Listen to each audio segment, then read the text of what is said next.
Our next guest is a legendary rapper who has been rolling out hit after hit over 20 years. Everyone, please stand up and show some Southern hospitality for Ludacris. Thank you. What's up, you guys? What's up? Welcome to the show. Happy holidays, Ludacris. Happy holidays to you. We are getting into the holiday spirit over here, if you haven't noticed, and we know that you're all about spreading joy with your Ludacrismas program. So tell us about it.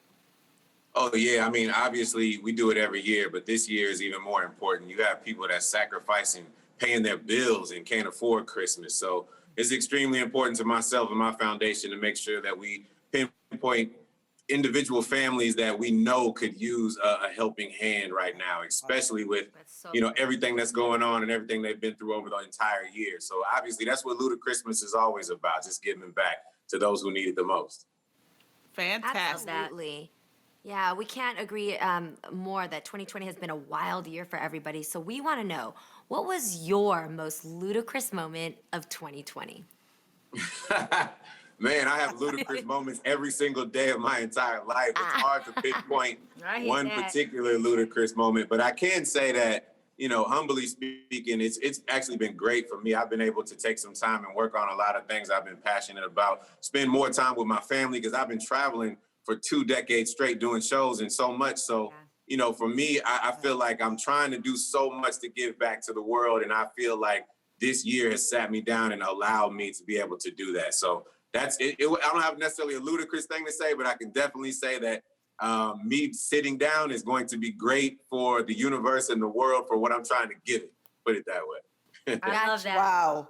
Well, speaking of the number 20, this is the 20th anniversary of your album, back for the first time. Congratulations, first of all.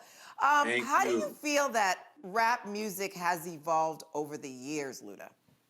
Man, it's it's evolving at a rate that is out of this world. And the crazy thing is, I feel like the South has been running music for quite some time now. I will confidently say that, you know what I mean? Running the charts, and we continue to do that. But I'm excited. I'm excited because you can't put a fingerprint exactly on what exactly the South sound is. I just feel like you have so much versatility. And I love the fact that it's evolving to these aspects where you just never know what's going to come next. So I'm excited about music, and it's always competitive, and you got to stay on point because you can be inspired by what you loved coming up. You can be inspired by what's going on now. It's just so much to choose from at this moment.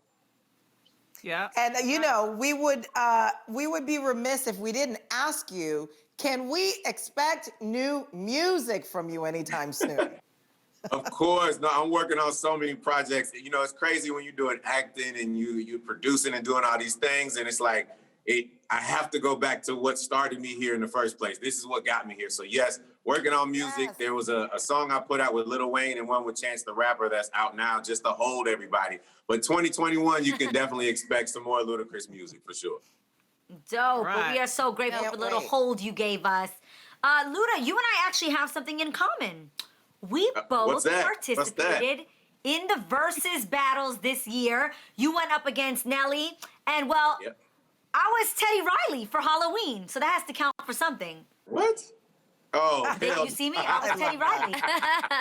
Can you hear me? Hey, that's a great Halloween costume. I love that. Yo, you killed that. Thank you. Now, I know that you're a fan of watching them as well.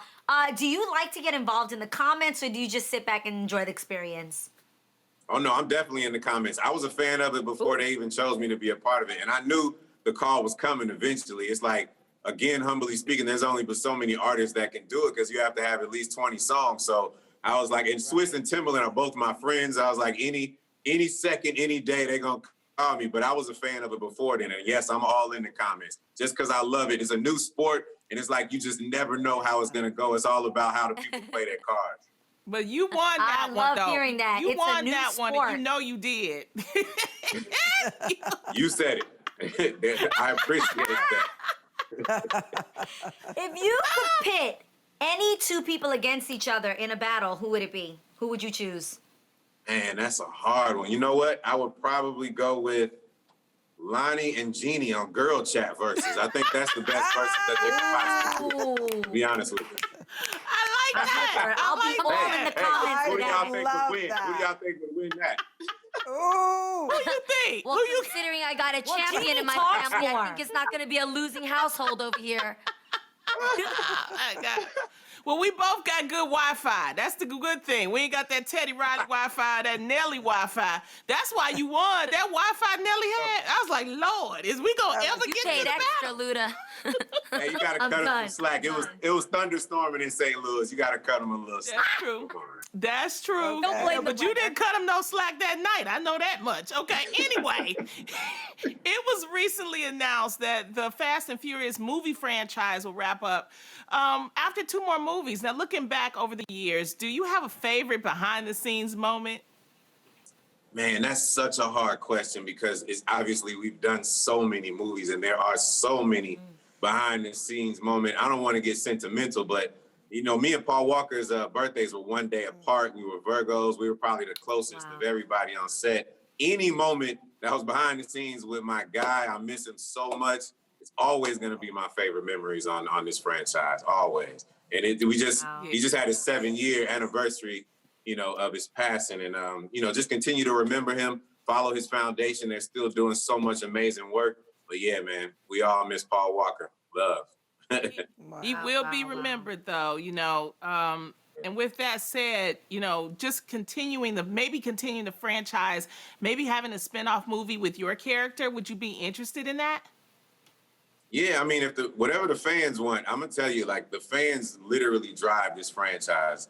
They are what have made 5, 6, 7, 8, 9, now 10 and 11 happen. So it's literally all the fans are like probably between the Avengers and Fast and Furious. That's the versus battle we need to see. It's There hard you for go.